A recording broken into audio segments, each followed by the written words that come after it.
There's a special place in the kidney. Moon River.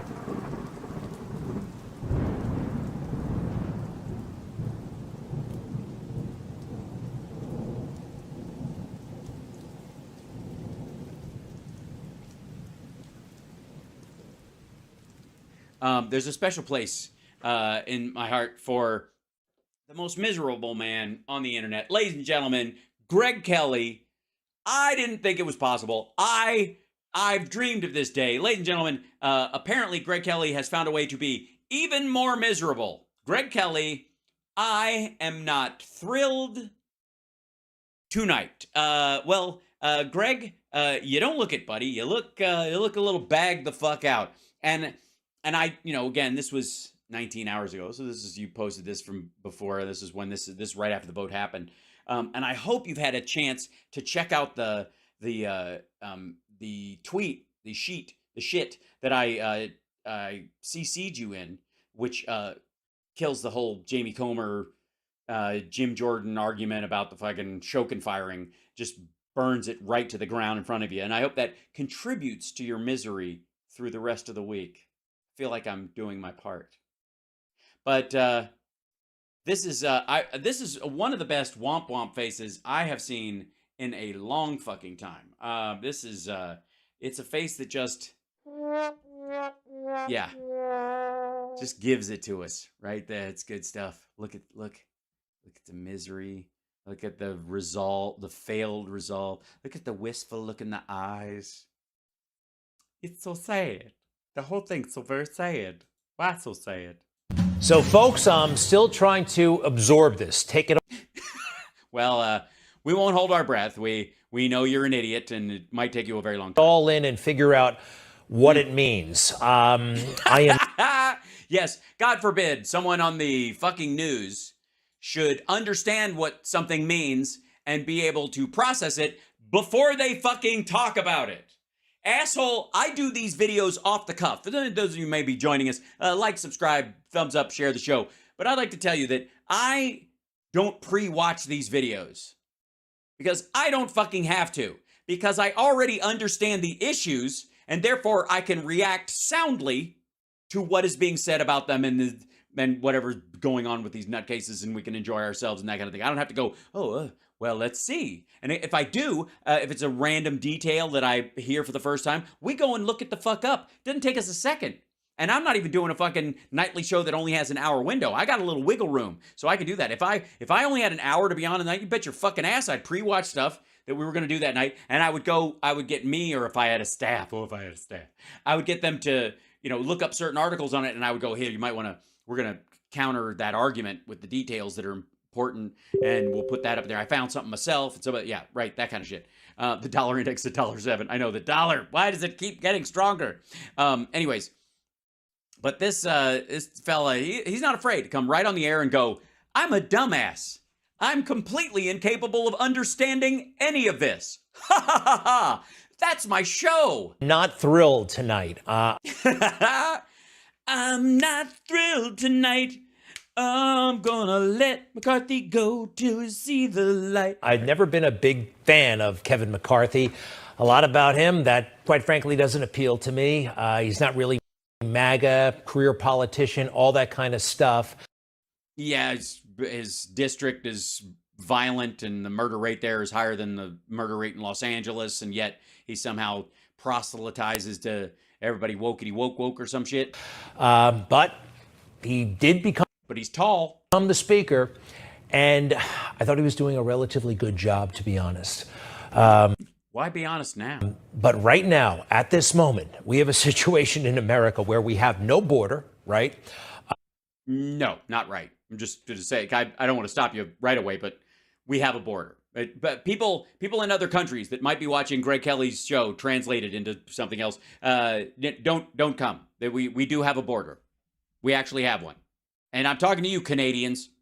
We have a culture where it's more permissible to talk about LGBT queer in the classroom rather than Christ. And well, okay, first of all, it's not LGBT queer, although I okay.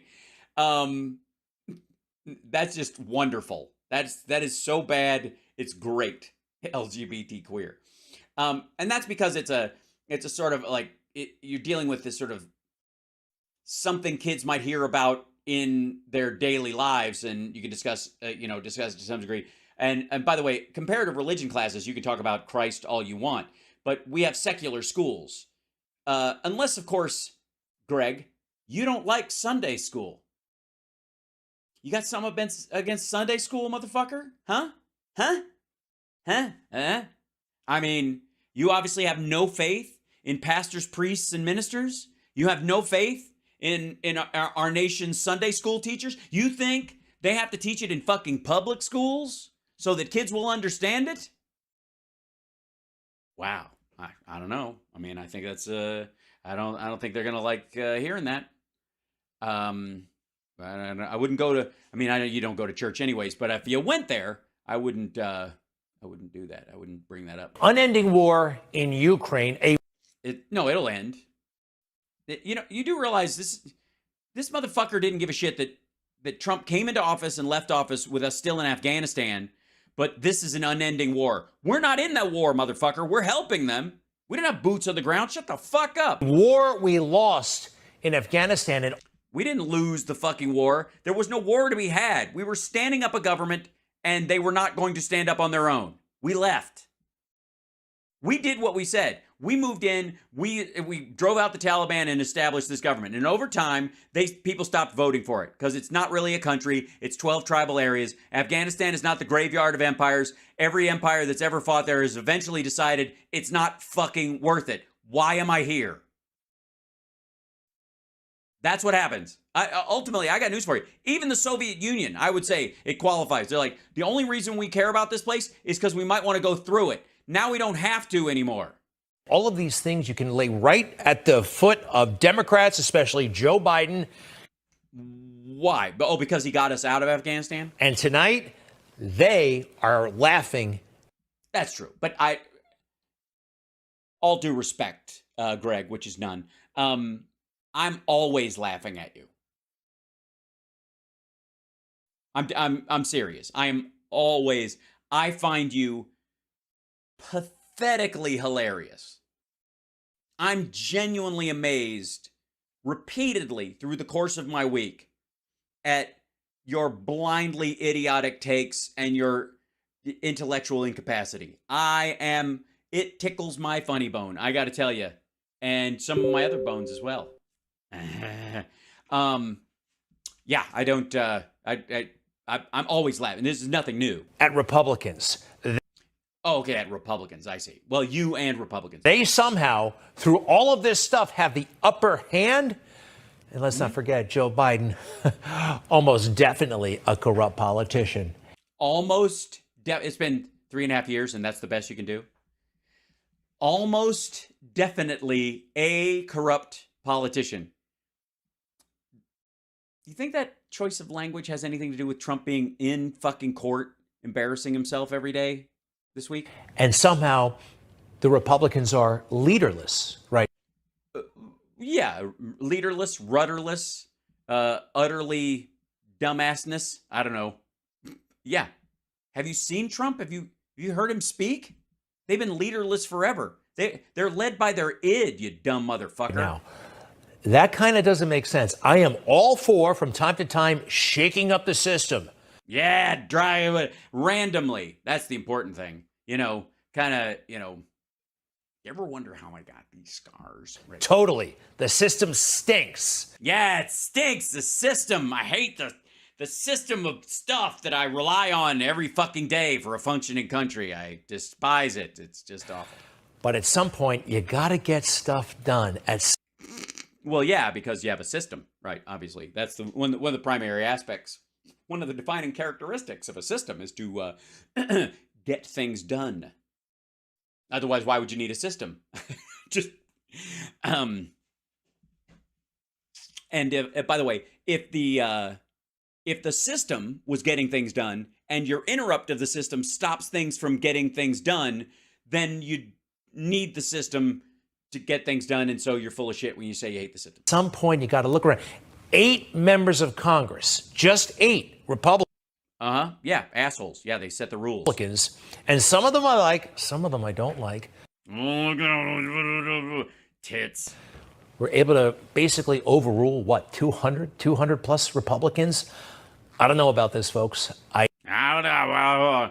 I don't like minorities to begin with. You've heard my tales of being on the bus. I don't know. Now, every Republican commentator, you're going to hear them say, I don't know, hundreds of times a day. Granted, Matt Gaetz, when he gets to that microphone, can be very persuasive. He's good at debate. He's smart. I like the way he confronts the swamp. Yep, and every time Matt fixes him a drink, he wakes up 2 days later with weird bruises on his chin and his pants on backwards, and in a swamp in Florida, with leeches in odd places, and beats the bus. And he did it again today. Chaos is Speaker McCarthy.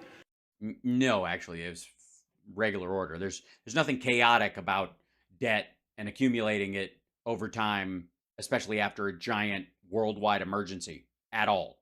Chaos is somebody who we cannot trust with their word. The one thing that the White House, House Democrats, and many of us on the conservative side of the Republican caucus. Chaos is when you pick up a snake and you freak out when it bites you. You knew it was a snake when you let it set the rules for how long you could be in your job. Would argue is that the thing we have in common, Kevin McCarthy said something to all of us at one point or another that he didn't really mean and never intended to live up to.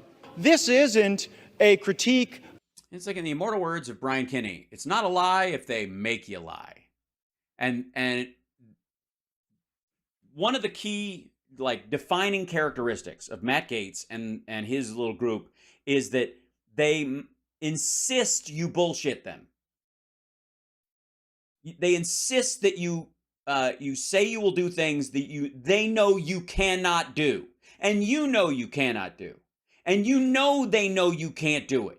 So it's just a political fucking game. The only difference is that these idiots actually hold you to the fucking, to that word when they knew it was impossible to start with. This is just about getting leverage. Of the individual, it's a critique of the job. The job hasn't been done. We've had multiple contradictory promises. These last few days, we've suspended the momentum that we had established the week earlier, where we were bringing bills to the floor, voting on them, staying late at night, working hard. That's what the American people expect. No, honestly, we don't. I expect you to do your job in a timely fashion. Not like you're cramming for a fucking midterm twice a year playing ducks and drakes with the economy of the entire United States of America. Are you fucking stupid?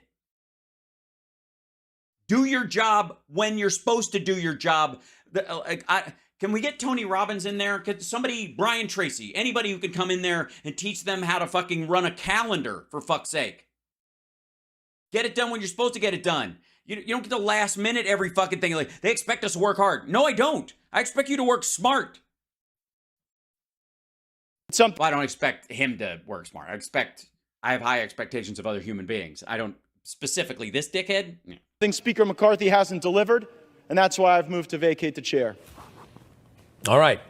Strong, powerful, persuasive. Loud. That's what he means. He speaks very loudly, and therefore you can't argue with that because he won't let you. He keeps talking. But so is the other side, the side that wanted McCarthy to keep his job. And I am beyond proud of Really, we're cutting to this dude? to represent my community before this Congress, to stand with The powerful messaging. As far as I know, he never did anything illegal, unless you count all the times he sold dope disguised as a nun. And he never did anything immoral, unless you count the preschooler's prostitute ring. He's a low-down, double-dealing, no-good, lousy, perverted worm. Hanging's too good for him. A leader who has consistently demonstrated an unwavering commitment to our country and to the principles that define us as Americans, Kevin McCarthy. Let's keep Kevin McCarthy our Speaker. A great man, a great leader, a great speaker. Thank you, and I yield back. Under Speaker McCarthy's leadership, our House Republican majority has did lot checks daily. Every day we went out there and we looked for it. Is that your little friend there in the wood chipper? actually defied all odds and Oh, no good. It's no good, you know. It's not good at all. overperformed expectations again Stern. and again and again. So many Americans are better off because of Kevin McCarthy's leadership. Well, yeah, I mean, because he single-handedly stopped some of the worst stuff from the Republicans because he didn't have the ability to do it, so he kind of bullshitted them in a corner, which I appreciate. I'm very proud of this speaker. I'm very proud to stand behind him. Tomorrow morning, whether I win or lose, I'm going to be pretty proud of the people I fought with. Pretty proud. Pretty proud. Easy. Slow down there, buddy. And I'm going to be extraordinarily proud of the person I fought for, the Speaker of the House, Kevin McCarthy.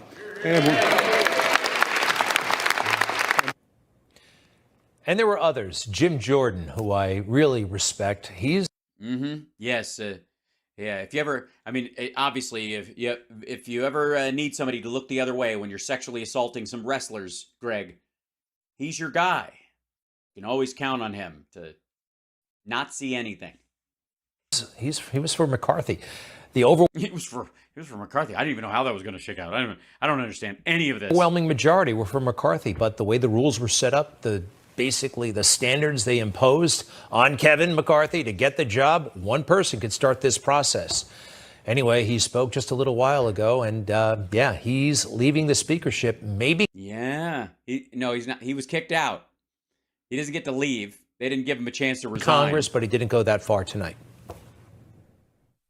Wait, did he? What? Hold on.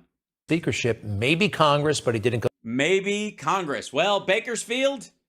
Yeah. Do I have to move there? I'm not going to move there. Never mind. Go that far tonight. I will not run for Speaker again.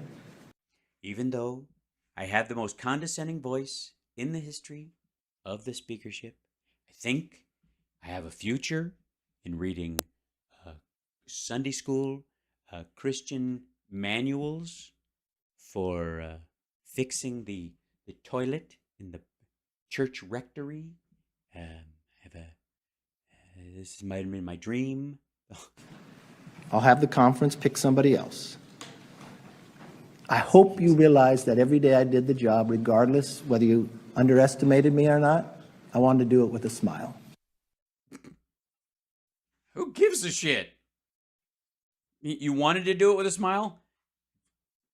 You do realize that might not be appropriate at certain times. He spoke for about 45 minutes. It was a good speech. It was. Very interesting. We'll go into a bit more detail later. He used words and put them in some sort of order. He spoke for a long time. It was the last time he's going to get a chance to speak as speaker when he's speaking. He got a lot off of his chest. That's the end of. We're going to go into a lot of this later. Cut. Stop. Jesus.